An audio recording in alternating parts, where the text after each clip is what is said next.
내 주를 가까이 하려 함은 우리 오늘 함께 나눌 하나님의 말씀은 신약성경 고린도전서 3장 16절 17절 이 계시의 말씀을 공독할 때에 여러분 모두가 하나님의 귀한 음성을 들으시기 바랍니다. 너희는 너희가 하나님의 성전인 것과 하나님의 성령이 너희 안에 계시는 것을 알지 못하느냐? 누구든지 하나님의 성전을 더럽히면 하나님이 그 사람을 멸하시리라. 하나님의 성전은 거룩하니 너희도 거룩하리라. 아멘. 제가 한번 기도하겠습니다. 귀하신 아버지 하나님, 이 시간 저희들 하나님의 거룩한 말씀을 나누기 위해서 함께 하나님께 귀를 기울입니다. 말씀이 되신 대로 지혜와 계시의 영을 저희들에게 열어주셔서 영으로 생명으로 성령의 감동으로 주신 거룩한 말씀을 저희들이 깨닫고 참으로 우리의 생명과 풍성한 양식이 되어서 우리 영이 배부르고 또한 우리의 마음이 흡족하고 우리 육신의 주님의 거룩하고 아름다운 열매가 풍성하게 하옵소서. 이 시간이 하나님께는 영광이 되며 저들 모두에게는 은총의 시간이 되기를 비오며 예수님 거룩하신 이름으로 기도하옵나이다. 아멘. 오늘 우리가 이 본문을 읽어보면 바울은 고린도 교인들에게 질문을 하는 형식으로 말하고 있습니다.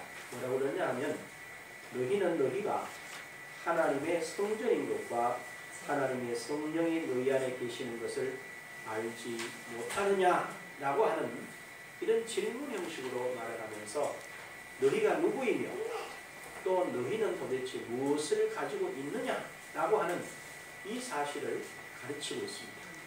그 말은 고린도 교회 성도들이 자기 자신이 누구이며 또한 자기 자신이 무엇을 가지고 있는지를 명확하게 모르고 있다는 사실을 이 말씀을 통해서 우리가 확인할 수 있습니다.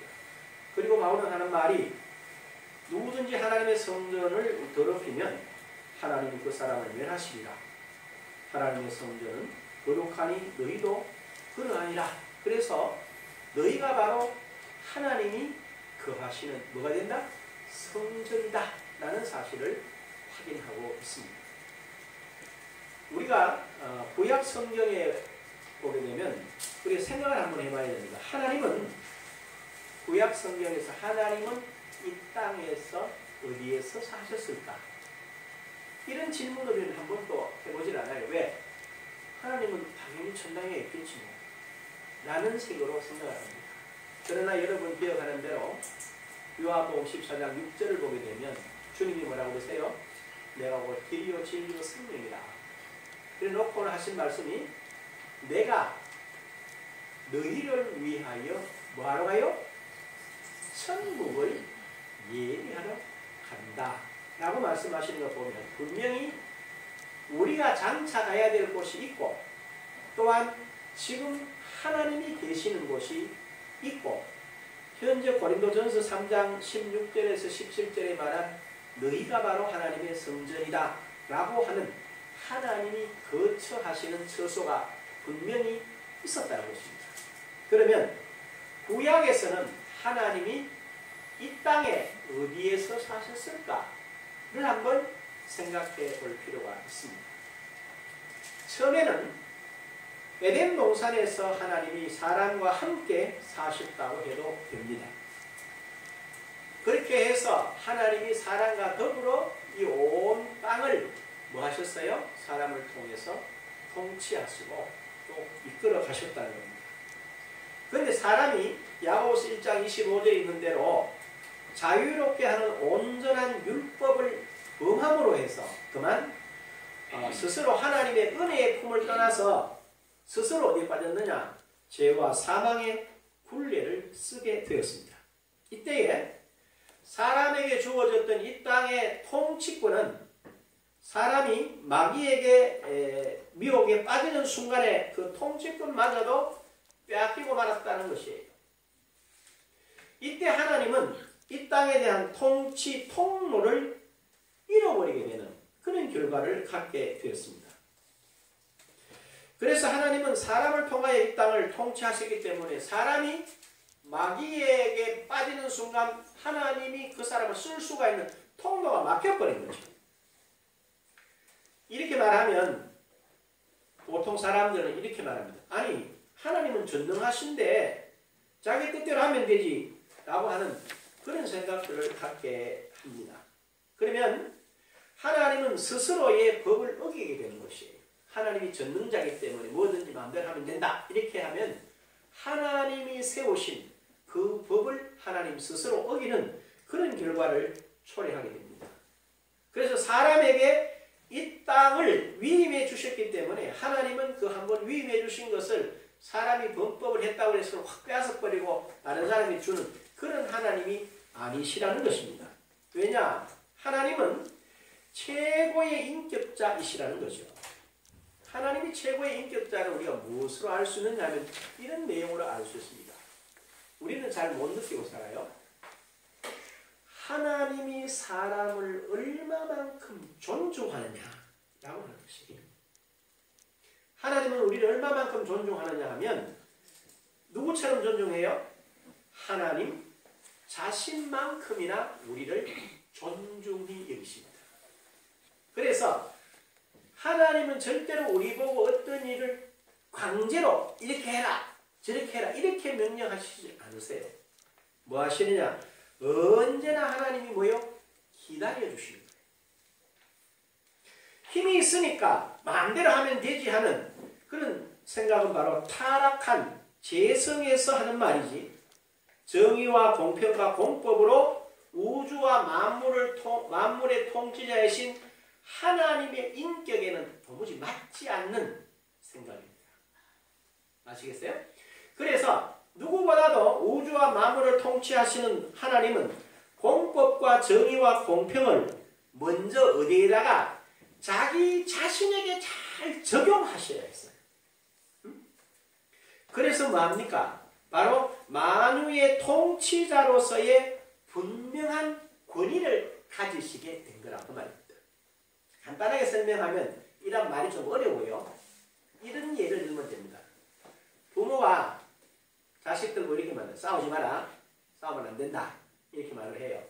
그럼 아이들은 당연히 어른 말씀이 되면 싸우면 안 되지 하고 이제 형제들 간에도 안 싸울 것이고, 또 자녀들이 출가를 했으면 출가했는 그 부부 간에도 안 싸우겠죠. 부모님이 말씀하셨으니까. 그런데 아버지나 어머니가 아이들을 모아놓고 싸우지 말라고 말씀해놓고는 당신 두 분이서 막 다투면 어떻게 돼요? 앞에 했는 말씀에 권위가 쓰겠어요? 안 쓰겠어요? 안 쓰지요? 아버지 엄마도 싸우면서 모르고 싸우지 말고 이렇게 말해버리고 앞에 말씀하신 게 그 말씀의 권위를 잊어버리게 돼요. 잃어버리게 된단 말이에요. 똑같다는 거예요. 하나님이 모든 만유를 통치함에 있어서 한 번 약속하신 것은 하나님은 절대로 뭐 하신다? 불변하신다. 그렇기 때문에 하나님이 사람에게 한번 위임하신 이 땅을 통치하는 통치권을 사람이 실수했다고 확 빼앗아버린 그런 경우가, 그렇게 하면 하나님의 권위 자체가 뭐 한다는 거예요? 상실되어진다. 이걸 하나님은 아시기 때문에 그렇게 할 수 없다는 겁니다.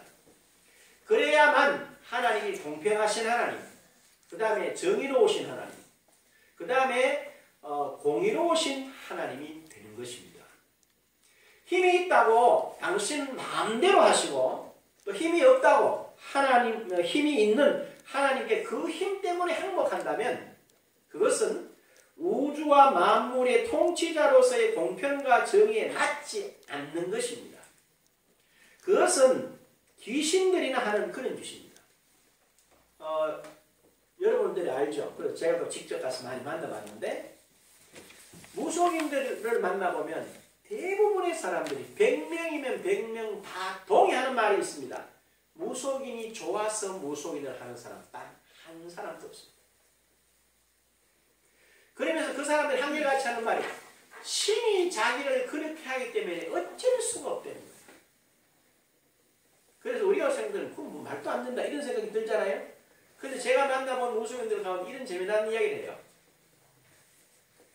이 사람은 요즘 같으면 11월 한 중수부터 시작해가지고 내년 한 3월까지 제일 추운 날만 되면 자기가 이렇게 모시고 있는 그 귀신이 자기를 산으로 데리고 가서 물이 그 얼음을 깨고 그 물속으로 들어가라 그런다는 거예요.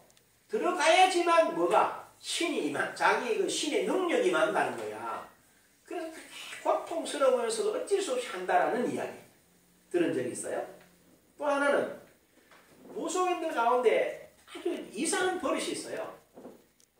남의 물건을 이렇게 도둑질하거나 또 남의 걸 훔치지 않으면 그 영이 안 온다는 거예요. 그래서 훔친다는 거예요. 이처럼 내 자신이 원하지 않는데 강제로 뭘 시켜가지고 그걸 통해서 뭘 하는 거는 누가 하는 짓이에요? 귀신이 하는 짓이지 인격자이신 하나님은 하시는 일이 아니라는 것입니다. 그래서 그렇기 때문에 그렇게 하지 그러면 힘이 있으면 그만큼 하면 되지 하는 그런 마음은 바로 뭐냐? 그건 타락한 죄와 사망에서의 영성이지 하나님 안에서 거듭난 그런 영성은 아니라는 거죠. 이 사실을 여러분들이 확실하게 깨달아야 됩니다. 그래서 하나님께서 에덴에서 살다가 사람이 타락함으로 해서 이 땅을 통치하는 통치의 통로를 잃어버리셨어요. 그래서 굉장히 불편해 하셨어요. 그러면 그 다음에 어떻게 하셨느냐? 어디에 거하셨느냐 하는 거죠. 처음에는 에덴에서 사람과 함께 가다가 사람이 타락한 이후에 어디에 거하셨느냐? 그 다음에는 하나님은 조금 불편하지만 언약을 통해서 그 말씀에 순종하는 자들을 통해서 이 땅을 다스리게 됐습니다. 약속을 해요, 하나님이. 그 약속을 지키는 사람을 통해서 하나님은 이 땅을 뭐 하셨다고요? 통치하셨다는 겁니다. 그 대표적인 예가 누구냐면은 아담 하와가 첫 번째로 낳았던 아들 그 가인과 아벨 이야기. 그 다음에 아벨 다음에 놓은 아들 이름이 뭐죠? 셋이에요. 그러면 셋에게도 하나님께서 약속을 하시고 셋이 하나님의 약속을 따랐어요. 그 다음에 그의 후손 가운데 또 누가 하나님의 말씀을 따라서 순종하고 잘 살았느냐 하면 에녹이라는 인물이에요. 분명히 여기 성경에 이렇게 되어 있어요. 그는 300년 동안 하나님과 동행하며 살다가 뭐 했어요? 하나님이 데려가심으로 그 다음 죽음을 보지 않고 데려갔다는 거예요. 그런 인물. 그 다음에 인물이 또 누가 나타납니까? 하나님의 약속을 믿고 따른 인물이 누구죠? 대표적으로 노아라는 사람. 노아는 당대에 하나님의 은혜를 입고 의인이 되었더라는 이야기죠. 이것이 이어져서 내려와요. 그 다음 어디까지 내려옵니까? 이게 바로 아브라함까지 내려와요. 그럼 아브라함에서 누구에게로? 이삭에게로. 그 다음에 이삭에게서 다시 누구에게로? 야곱에게로. 그분들은 특별한 것이 없고 하나님이 그들과 함께 하신다라고 하는 믿음과 약속 따라서 하는 약속 따라서. 하나님은 그들을 통해서 이 땅을 간섭하기 시작하는 거예요. 그 다음에 하나님은 어디를 통해서 역사하느냐 하면요. 바로 출애굽을 한 이스라엘 백성이라고 하는 그들을 통해서 역사를 합니다. 그런데 거기 때부터는 하나님이 그들과 함께 계시는 구체적인 모습이 보이기 시작을 해요. 그게 뭐예요? 바로 성막이에요. 성막. 그래서 출애굽기 40장 34절에서 38절을 보면요. 하나님이 모세에게 명령하신 대로 성막을 다 짓게 됩니다. 그래서 이제 다 지어가지고 하나님께 그 성막을 드리는데 뭐가 임해요? 하나님의 큰 영광이 임해요. 그래서 어떻게? 모세가 그 성막에 들어갈 수가 없다는 거예요. 그리고 어떻게 말하는 성경은? 하나님의 영광이 성막 위에 임하게 있어요. 그럼 그 성막 그 우리 전체가 머무는 거예요. 그 다음에 하나님의 영광의 구름이 또는 쫙 출발을 하면 같이 가게 되는 거예요. 이거를 장장 몇 년 동안 하느냐 하면요. 약 한 400년 동안 이어지게 됩니다. 이걸 바로 뭐라고 하느냐. 광야와 성막 시대. 하나님이 성막에 거하시면서 이스라엘과 함께 하시는 걸 나타내셨어요. 그 다음 시대가 뭐가 되느냐 하면요. 그 다음이 바로 성전 시대가 됩니다. 성전 시대. 여러분들 역대하서 7장 1절 3절 읽어보면요. 솔로몬이 성전을 다 지어요. 그러니까 이 성전을 짓고 하나님 앞에 성전을 봉헌하게 됩니다. 그때에 당시에 하나님의 영광이 얼마나 강하게 임하였느냐 하면 마치 제사장이나 솔로몬 왕이나 온 백성이 그 영광의 놀라움에 가려서 감히 거기다 뭐하지 못했어요. 접근할 수 없는 그런 큰 영광이 임하입니다. 그때 솔로몬이 유명한 기도를 하죠. 하나님, 오늘 우리가 드린 이 성전 하나님 받으신 것 감사합니다. 우리가 앞으로 하나님께 순종하여 살겠습니다. 그러나 저희들이 하나님께 불순종해서 하나님 우리를 다른 나라에 팔고 다른 나라에 종이 되어 가서라도 그곳에서라도 이 성전을 향하여 기도하거든 하늘에서 들으시고 그들을 회복시켜 주십시오. 라고 했어요. 그때 어떤 일이 일어나요? 하나님의 영광이 확 그러니까 솔로몬이 구한 기도를 하나님이 들으셨다는 응답을 하세요. 그 예가 한 예를 들면 이런 예입니다. 여러분들이 다니엘서를 읽어보면 다니엘서 7장 이하에 보면 이런 표현이 나오죠. 다니엘이 선지자 예레미야의 글을 읽다가 70년 때가 차면 하나님이 그들을 돌이킨다는 걸 깨닫게 됐더라. 이렇게 있어요. 그렇죠? 그러니까 뭘 하나? 하나님을 향하여 예루살렘을 향하여 문을 열고 기도하게 돼요. 바로 다니엘이 구한 게 뭐냐면 우리 조상 솔로몬이 하나님 앞에 이렇게 기도할 때 하나님이 응답했는 것 같이 오늘 우리를 해방시켜 주십시오 라고 이야기하는 거예요. 그래서 하나님이 뭐합니까?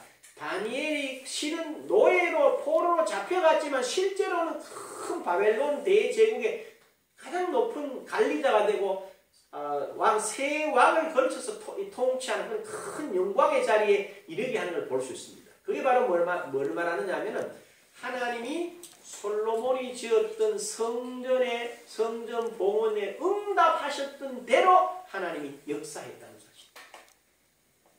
그걸로 끝나지 않고 여러분이 아는 대로 유다 왕에서부터 이 성전이 유다가 망하게 돼요. 그러고 이 사람들이 어디로? 아수르로 바벨론으로 포로로 잡혀갑니다. 그런데 그 잡아간 나라들이 변하면서 그 왕들의 마음을 통해서 하나님이 뭐합니까? 잡혀갔던 포로들을 돌아오게 하세요. 돌아오게 하는데 그때 당시에 유명한 사람들이 누구냐 하면 성경 에스라서라는 게 있어요. 에스라서 5장 1절에서 2절 읽어보면 그 이렇게 되어 있습니다. 에스라의 이야기가 나오면서 선지자 학계의 이야기, 스가랴의 이야기, 스룹바벨의 이야기, 그 다음에 에스라서 뒤에 느헤미야서 이야기가 나와요. 그건 뭘 말하느냐? 포로에서 돌아온 사람들이 1차적으로 해야 될 일이 뭐냐 하면 무너진 성전을 다시 재건하라는 거예요. 그 말은 뭘 말합니까? 하나님이 오늘도 너희 중에 거하신다는 걸 알라는 거야. 그래서 에스라가 성전을 재건하죠. 그리고 또 무너진 성벽을 느헤미야가 다시 세웁니다. 그리고 나서 돌아온 백성들을 다시 모아서 거룩한 백성으로 구별을 합니다. 그때 에스라나 느헤미야서를 읽어보면요. 이방 여인과 결혼했는 사람들은 그 부인까지 또 낳은 자식까지도 다 돌려보내는, 그리고 성결한 백성으로서의 자기를 지킨다는 거예요. 나라가 망해서 비록 포로로 잡혀가지만 돌아온 자들이라도 다시 그곳에 와서 성전을 지어서 하나님이 너희와 함께 계신다는 것을 잊지 말고 그 안에 거하라. 나도 너 안에 거하리라고 하는 그런 거룩한 약속을 하고 계세요. 이것이 바로 성전 시대를 오면서 하나님이 그들과 같이 사셨다는 이야기입니다. 그 후에 어떤 일이 일어나느냐? 약 중간기라고 해요. 나라 없이 그냥 방황하는 그 시기에 누가 나타나느냐 하면요. 예수님이 나타났어요. 그래서 예수님이 나타나서 성전 시대를 끝내기 위해 예수님이 나타나십니다. 그래서 예수님께서 어떤 분이냐 이렇게 할 때에 가장 정확한 건 이런 것입니다. 하나님의 실제, 하나님의 실상이에요. 실상. 이렇게 말합니다. 주님께서도 나를 본다는 아버지를 봤다 이해를 못했어요. 그런데 이게 바울이 빌립보 교인들이 이렇게 말합니다. 빌립보서 2장 5절에 보면 그는 근본 하나님의 무엇이나 본체시나, 이게 하나님의 본 모습이었다 이 말이에요. 그 다음에 골로새 1장 15절에 보면 그는 보이지 아니하시는 하나님의 뭐였다? 형상이셨다. 이처럼 예수님께서 뭘 보여줬냐? 하나님이 누구이다를 보여주신 거예요. 그러시면서 인류를 향하신 하나님의 의지. 하나님의 의지가 뭡니까? 하나님의 의지는 다른 데 있지 않습니다. 하나님은 온 인류가 다시 처음 하나님이 에덴에서 사람을 만들어서 그들에게 영원한 생명을 주고 하나님과 함께 영생 복락을 누리기를 원하는 하나님의 의지를 뭐 하는 거예요? 반드시 실현하는 것이 첫 번째예요. 첫 번째. 두 번째는 뭐냐면 바로 그 하나님의 변치 않는 의지를 어떻게 이루어 가신다라고 하는 하나님의 뜻을 분명하게 나타내시는 거예요. 그러고 나서는 뭡니까? 하나님이 그걸 어떻게 이루어 가신다는 구체적인 계획들을 바로 뭐하죠? 성취하는 것이 누구를 통해서? 예수님을 통해서. 그런데 여러분 한 가지 생각해 봐야 됩니다. 우리 생각에 아니 하나님이 얼마나 크신데 한 사람을 통해서 하나님의 뜻을 이 땅에 나타낼 수 있단 말이냐 이렇게 생각할 수 있잖아요. 그렇죠? 그럼 잘 한번 생각해 보셔야 됩니다. 예수님께서 십자가를 지고 돌아가세요. 십자가를 지시고 죽는데 어떤 일이 일어납니까? 마태복음 27장 51절에 보니까 이렇게 되어 있습니다. 이에 성소의 휘장이 어디에서부터? 위에서부터 아래로 쫙 갈라진다는 거예요. 그러니까 그 성전 휘장 두께가 몇이? 4인치예요. 4인치. 4인치면 우리가 볼 때 상당히 뭐하면 두껍죠.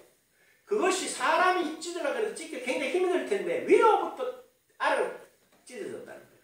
그건 뭘 상징하느냐 하면 지금까지 하나님은 이스라엘과 함께 뭐 했어요?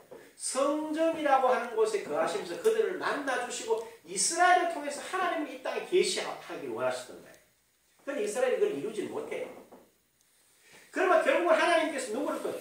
하나님이 직접 성육신하신 예수가 오실 때에 하나님이 이제 성전에서 밖으로 나왔다 이 말. 나와가지고 뭐예요? 성전 휘장을 찢으면서 나의 성전 안에 거하는 하나님이 아니라 어디 거한단 말이죠? 모든 만유 가운데 충만하다.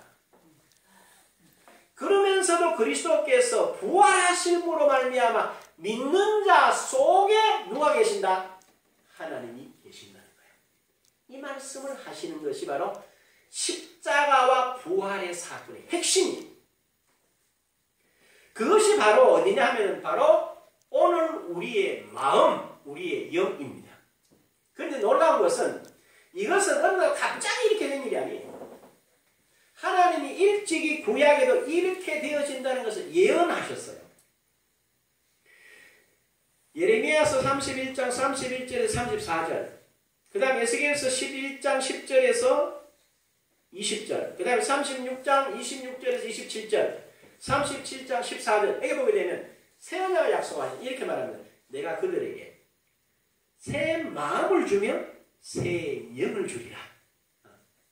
새 마음을 준대. 새 영으로 체인지한다. 그 다음에 요엘서 2장 28절 32절에 보게 되면요. 내가 마지막에는 내 영으로 남종과 여종에게 물부터 타겠다. 라고 말씀하세요. 그렇게 했는데 이것이 어떻게 이루어지느냐 하면 이 사람들의 이야기만 끝나는 게 아닙니다. 예수님께서도 직접 말씀하세요.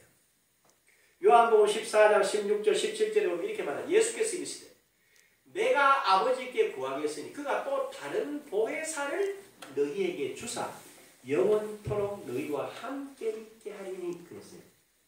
여기서 굉장히 중요한 말입니다. 내가 아버지께 구하겠으니 또 다른 보혜사가 또 다른 보혜사. 그러면 그 전에 보혜사는 누구란 말이죠? 예수님 자신이라는 거예요. 그런데 17절에 그는 진리의 영이다. 지금까지는 예수님께서는 첫 보혜사는 눈에 보이는 보혜사였어요. 그러나 그분이 보내신다는 또 다른 보혜사는 영이라는 거예요. 영. 그는 진리의 영이다. 세상은 너희 그를 보지 못하고 받지 못. 너희는 보고 너희는 듣고 알고 너희 속에 거하신다. 라고 말씀하셨어요. 그렇게 말씀하셔서 그게 어디에 이루어집니까? 바로 사도행전 2장 1절에서 4절에 보면 오순절날이 이미 이르며 저희가 다 같이 한 곳에 모였더니 하늘로부터 급하고 강한 바람 같은 것이 임하여 각 사람 머리에 임하여 있더니 다 성령의 충만함을 받고 성령이 말하게 하심을 따라 다른 방언으로 말하기를 시작하니라. 뭐 한 거예요? 하나님이 거처가 이제는 확실하게 어디로 옮겨졌어요? 예수 부활 후에 믿는 사람 한 사람에게 임하여 실제로 역사하는 것을 어디를 통해서 마가 5순절 다락방에서 이걸 보이신 것 같아요. 그래 그게 지금 어디 와 있어요? 바로 지금 하나님이 계시는 곳이 제 속에 여러분 속에 계십니다 하는 것입니다. 우리가 바로 하나님이 계시는 성전이다 이 말입니다. 그래서 오늘 읽은 고린도서 3장 17절에 하나님의 성전이 거룩하니 너희도 그러하니라. 너희도 하나님의 성전이다 이 말이에요. 자 문제는 뭐냐면 이런 이야기입니다. 자 그렇다면 하나님의 성전인데 어쨌단 말이냐. 그게 문제라. 하나님의 성전에 의하란 말이냐는 거죠. 그 여러분 잘 보시면 돼요. 제가 앞에서 창세기 이야기, 언약의 이야기를 조금 그거는 선명하진 않아요. 그림이 없어서. 그러나 성막, 성전, 예수께 임하셨던 같이 하셨던 하나님의 영광은 굉장히 선명합니다. 그렇죠? 성막을 보단 말이에요. 성막을 다 지어서 하나님께 봉헌했더니 하나님의 영광이 확 내가지고 모세조차도 들어갈 수 없고 모든 백성이 바라보고 벌벌벌 떨 정도의 영광이었어요. 그게 하나님이 거하시는 곳입니다. 성전을 지어서 솔로몬이 성전 봉헌을 했을 때 왕을 비롯한 제사장과 수많은 찬양대가 그 영광에 짓눌려서 감히 이렇게 어떤 표현을 할 수 없을 만큼 큰 영광이었어요. 예수님 앞에는 어떤 어두움의 세력도 그 앞에 당당할 수가 없었어요. 왜? 하나님 함께 계셨기 때문에. 그러면 오늘 저와 여러분 속에 하나님의 영이 거하세요. 어떤 영광이 머물러 있어요? 성막의 영광이 머물러 있어요. 성전의 영광이 머물러 있어요. 예수 그리스도에게 임하여 있던 그 권세와 그 능력과 그를 통하여 보여주신 모든 역사가 지금 저와 여러분 마음속에 동일하게 거하심을 믿으시기 바랍니다. 이게 우리의 실제입니다. 그런데 목사님이 우리는 그걸 잘 이렇게 그렇게 안 됩니까? 그게 중요해요. 지금 바울이 질문한 게 그 말이에요. 너희가 하나님의 성전인 것과 하나님의 성령이 너희 안에 거하시는 걸 알지 못하느냐? 이 귀한 것, 이 귀한 생명을 가지고 뭘 하고 있느냐? 이 질문을 하는 거예요, 지금. 오늘 수많은, 많은 그리스도인들이, 다른 사람은 일단 저부터 얘기합니다. 제가 목회한 지가 82년도부터 시작해가지고 지금 한 30년이 넘도록 하면서 이 영광을 최근에서 깨닫고 몸으로 이렇게 알고 여러분 보고 막 이야기를 하는 거예요. 제가 많은 사람들이 이야기를 듣고 좀 책도 좀 보고 좀 이렇게 엎드려 있기도 하긴 했는데 그런 영광을 발견하는 건 얼마 되지 않았다는 거예요. 그래서 제가 이 설명을 어떻게 하면 잘 할 수 있을까? 좋은 생각이 하나 떠올랐어요. 지난번에 한번 이야기를 했는데 아마 우리나라 국민들만큼 개인적으로 무슨 이렇게 자격증을 가지고 있는 사람들이 많은 나라는 아마 우리나라가 제일 많을 거예요. 한때는 많은 사람들은 면허증을 다 가지고 있었어요. 뭐가 없어도, 자동차가 없어도. 그랬죠? 요새도 보면 자동차 면허증 따는 사람들이 많잖아요. 근데 지금도 면허증을 따놓고 그 면허증을 그냥 묵혀놔가지고 이렇게 면허증은 있지만 운전을 못하는 사람들이 있을 수 있어요. 있죠? 주변에 보면. 근데 여러분 잘 생각해 봐야 됩니다. 그 사람이 운전 면허증을 가지고 운전을 하지 못하는 이유가 뭡니까? 네? 왜 못해요? 못한 이유가 간단하죠. 뭐해서? 안 해서 못하잖아. 뭐 생각할 게 없어요. 안 해서 못해요. 그러면 하면은 처음에는 어때요? 처음에는 해보면 그게 덜덜 떨리고 좀 겁이 나겠지. 처음에 할 때는. 근데 한 달하고 두 달하고 석 달하고 1년하고 2년하고 10년 하다 보면요. 그 다음에 운전할 때에 내가 운전한다는 의식조차도 없어요. 자연스럽게 돼요. 자연스럽게. 비슷해요. 우리가 하나님의 자녀들, 하나님의 성령이 내 안에 거하신다는 것을 듣고 알고 그냥 잊어버리는 거예요. 그건 아무런 의미가 없어요. 그러면 하나님이 혹시 내 속에 계시는 어떻게 계신단 말이냐? 말씀드린 대로 성막에 하나님이 임하시니까 이랬구나. 성전에 임했더니 이랬구나. 하나님께서 예수님에게 임했더니 이랬구나. 그러면 그분이 부활 후에 내 속에 오시 나는 이렇구나 라고 하는 분은 여러분 자신을 거기다 대비시키가 자꾸 연결해서 여러분이 그쪽으로 훈련을 하셔야 되는 거예요. 그래야지만 뭐 쓸 수 있지. 내가 뭘 가졌으면 그걸 가지고 어떻게 쓰느냐를 성실하게 준비하고 그걸 갖고 잘 연습하면요 누구보다 잘할 수 있어요. 그런데 이거 신기하게도 말이죠. 예수님께서는 제자들을 데리고 다니시면서 보여주신 거예요. 뭘 보여준지 아세요? 예수님과 같이 가보니까 예수님이 귀신 보고 야 너 나가 이래 나가더란 말이야. 그 다음에 죽은 놈 보고 야 너 일어나라 그래 일어나더란 말이에요. 병든 자를 이렇게 예수님께서 만지시니까 병이 낫더란 말이에요. 그 다음에 여러 이적과 표적을 제자들에게 3년 동안 보여주셨어요. 그런데 제자들이 어떻게 했어요? 막상 예수님 돌아가시고 나니까 몽땅 예수님에 다 도망가 버렸잖아요. 그래서 부활하신 주님이 찾아오셨고 그들이 다시 약속하시고 그들이 오순절 성령 강림 이후에는 나가서 누구처럼 했어요? 예수님하고 똑같이 할 수 있었어요. 왜? 처음에는 그게 뭔지 모르고 배우긴 배웠어요. 그러다가 부활하신 주님께서 다시 나타나시고 성령이 저희들에게 임하게 되니까 나사렛 예수에게 하나님의 성령과 능력을 기름 붓듯 하듯이 오늘 우리에게도 성령과 능력을 기름 붓듯 하셨다는 걸 베드로가 깨닫게 됩니다. 여러분 생각해 보세요. 베드로가 요바에 있는데 다비다라는 여제자가 죽었어요. 그런데 사람들이 그 시체를 안 묻고 다락에다가 이렇게 씻어서 이렇게 안치해 놓고 베드로를 부릅니다. 베드로를 불러서 뭐라고 그래요? 그 자매들이 그러잖아요. 그 다비다가 평상시에 전도자들을 위해서 형제들을 위해서 베푼 많은 선행을 이야기하고 옥수를 지어낸 걸 보고 베드로한테 보여줍니다. 이분이 죽었어요. 어떻게 되어 있냐? 지금 다락에 올려놨어요. 그럼 베드로가 올라가요. 올라가서 기도합니다. 기도하고는 다비다야 일어나라고 그랬더니 다비다가 일어납니다. 분명히 죽은 사람을 향해서 베드로가 기도하고 일어나라고 했더니 일어났다는 거야. 이게 누가 하는 일이에요? 예수님 하신 일이야. 그걸 누가 했어요? 베드로가 했어요. 왜? 자기가 봤고 예수께 믿은 성령의 능력이 내게 있다는 걸 알고 그걸 믿음으로 실행하니까 가능했다는 거예요. 그리고 사도행전 5장에 보면요. 심지어 사람들이 베드로가 지나갈 때 병든 사람들을 옆에다 갖다 놨더니 그림자라도 덮이는 자는 뭐하더라? 다 고침을 받더라는 거야. 어? 그럼 잘 생각해봐요. 저와 여러분과 베드로가 똑같아요? 달라요? 같아요. 이렇게 말하고 있어요. 베드로후서 1장 1절을 하나님과 구주 예수 그리스도의 의를 힘입어 우리와 동일한 보배로운 믿음을 가진 자들에게 편지하노니 그랬거든. 우리가 가진 믿음이 베드로가 가지고 있는 믿음하고 뭐하다? 동일하다. 똑같다. 그러나 베드로가 지나갈 때에 병든 자들이 그림자에만 덮이고 살아났다면 오늘 저와 여러분이 지나갈 때도 그 일이 반드시 일어나야 됩니다. 베드로가 만약에 죽은 다비다를 살렸다면 저와 여러분들도 가서 죽은 자를 향해서 기도하고 하나님의 말씀을 쫓아서 그에게 면 그가 일어나야 된다는 거예요.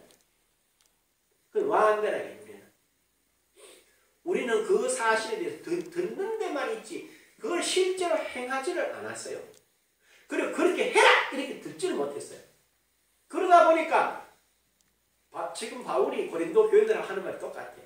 너희가 하나님의 성전인 것과 하나님의 성령이 너희 안에 거하심을 알지 못한 이 말을 바꾸어 말하면 천하의 모든 근원에 힘이 되는 성령을 너희들이 가지고 있지 않느냐? 라는 질문이에요. 도대체 뭐하느냐? 이렇게 말하는 거예요. 오늘 똑같아. 이는 너희가 그 안에서 모든 일, 곧 모든 언변과 모든 지식의 풍족함으로 그리스도의 증거가 너희 중에 견고하게 되어 너희가 모든 은사의 부족함이 없이 우리 주 예수 그리스도의 나타나심을 기다립니다. 주께서 너희를 우리 주 예수 그리스도의 날에 책망할 것이 없는 자로 끝까지 견고하게 하시리라. 여기 보면 우리가 뭘 가지고 있어요? 모든 언변과 모든 지식이 뭐해요? 풍족함으로. 그 다음에 뭐라 그랬습니까? 모든 은사에 뭐가 없어요? 부족함이 없이. 이게 바로 저와 여러분이 가지고 있는 거라고. 가지고 있으면 뭐 해봐야 됩니까? 사용을 해봐야지. 사용을 해야지 만날 확인하고 마지막 계속 쓸 거 아닙니까? 그래 가지고 있다고 가르쳐도 뭐야? 라는 생각이에요. 그 다음에 고린도서 1장 30절 한번 보시죠. 너희는 하나님으로부터 나서 그리스도 예수 안에 있고 예수는 하나님으로부터 나와서 우리에게 지혜와 의로움과 거룩함과 구원함이 되셨으니 예수의 지혜, 예수의 의, 예수의 거룩, 그것이 구원함이 바로 내 것이라는 겁니다. 저와 여러분이 아닌 자연 옛사람, 지금 새 사람 내가 가지고 있다, 그 사실을 씁니다. 얼마나 대단합니까? 그렇죠? 그 위에 우리가 서야 돼요. 그래서 어떻게 할 것이냐? 바로 요한복음 8장 31절에 32절 이렇게 나와요. 예수께서 자기를 믿은 유대인들에게 이르시되 너희가 내 말에 거하면 참 내 제자가 되고 진리를 알지니 진리가 너희를 뭐하게 하리라? 자유케 하리라. 내가 말씀 안에 거해. 내가 예수 안에 말씀 안에 거할 때 진리를 알게 된다는 거예요. 진리를 알게 되면 그 진리가 나를 뭐 한다고요? 자유케 한다는 거예요. 자유케 한다. 이건 여러분들이 실제로 거기에 봐야만 압니다.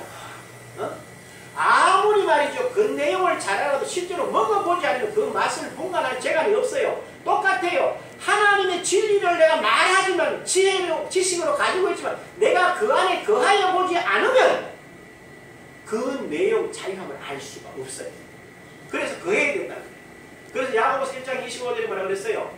온전케 하는 자유롭게 하는 온전한 율법이에요. 하나님의 말씀 안에 가면 온전히 자유롭게 될 수 있어요. 틀림없어요. 그러면서 뭡니까? 로마서 5장 17절에 한 사람의 범죄로 말미암아 사망이 그 한 사람을 통하여 왕노로 됐어요. 더욱 은혜와 의의 선물을 넘치게 받는 자들 한 분 예수 그리스도를 통하여 생명 안에서 왕노로 하리로다 이렇게 되어 있어요. 그 저와 여러분이 의해서 진리로서 말씀 가운데 거해서 뭐 한다는 거예요? 왕노릇 할 수 있다는 거예요. 왕노릇 해야 한다는 거예요. 응? 그러면 어떻게 하죠? 응? 그러면 그 왕노릇을 어떻게 하느냐는 거야. 간단해요. 너무 간단해. 너무 간단하니까 사람들이 그걸 수용하기 어려워요. 이사야 43장 25절이에요. 나는 나를 위하여 네 허물을 도말하는 자야. 네 죄를 기억하지 아니하리라. 그러면 그 말은 무슨 말? 너는 이제 허물이 없는 자다. 너는 이제는 죄가 없는 자다. 왜? 내가 너의 허물과 죄를 기억하지 않으니까. 맞죠, 내가? 그럼 나는 허물 없는 자고 나는 죄가 없는 자예요. 하나님은 그렇게 기억을 안 하시기 때문에. 그럼 뭐라고 그럽니까?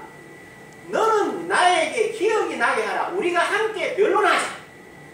너는 말하여 네가 의로움을 나타내라. 네가 스스로 의인이라고 내가 너보고 의인이라고 했으면 너는 내보고 의인이라고 해라. 그러면 내가 너는 의인으로 뭐 하겠다? 인정하겠다는 거예요. 이거보다 쉬운 일이 있어요, 없어요? 없다면 그럼 이거를 여러분들이 깊이 생각해보고 여러분 실제 삶에 적용을 해야 돼요. 예수께서 말씀하신 거예요. 내가 십자가에 죽으면서 네 죄를 내가 졌다. 그러면 예수님이 십자가를 지면서 내 죄를 졌기에 나는 의인입니다. 이렇게 말하는데 하자가 있어요? 하자가 없어요? 하자가 없어요. 예수님이 십자가에 돌아가실 때 나의 모든 연약함과 나의 모든 병을 짊어지셨다. 고로 나는 연약하지도 병들지도 않았다. 라고 말하는데 하자가 없다는 말이야. 그걸 못한다는 거죠. 왜 못하냐? 안 해봤으면 어떻게 하는 거야? 안 해봤으면. 그래서 로마서 10장 10절에 이렇게 말해요. 사람이 마음으로 믿어 뭐에 이르고 의에 이르고 입으로 시인하여 뭐요? 구원에 이른다 라고 말했어요. 이 구원이라는 말은 많은 뜻이 포함되어 있어요. 단순히 영혼이 구원받는다가 아닙니다. 제가 헬라어는 안 차는 영어로 차는 세이브라고 세이브. 그 안에는 뭡니까? 모든 것을 갚는다, 지불한다, 이렇게 약속을 체결한다 등등 여러 가지 많은 의미가 있어요. 바로 그와 같은 것이 이루어져 있다 이 말이죠. 자, 그래서 우리는 이 사실을 내가 하나님의 성령인 것과 성령이 내 안에 계신 것과 그 개 안에 계심으로 내가 부족함이 없다는 진리 가운데 서서 이걸 지속해서 뭐 해야 합니까? 수련하셔야 돼요. 아닌 것이 진짜가 맞나 아닌가 계속해서 연습해라는 거예요. 반복해라는 거예요. 그래서 뭐 하는 거예요? 여러분 삶 속에 적용해요. 그러면 결과는 나타나는 거예요. 앞에서 말씀드린 3년 동안 예수님에게 듣고 배운 제자들이 성령 강림 이후에 제자들도 동일하게 행하셨습니다. 바로 이 사실 위에 저와 여러분이 굳게 서서 내가 성전됩니다. 내 안에 성령이 계신다는 실제를 깨닫고 이 영광을 누리시는 복된 저와 여러분들이 될 수 있기를 주님의 이름으로 축원합니다. 기도하시오. 귀하신 아버지 하나님, 은총을 감사드립니다. 우리가 진정 그리스도 안에서 무엇을 가지고 어디를 향하여 가는지, 어떻게 해야 하는지를 들었습니다. 그리고 배웁니다.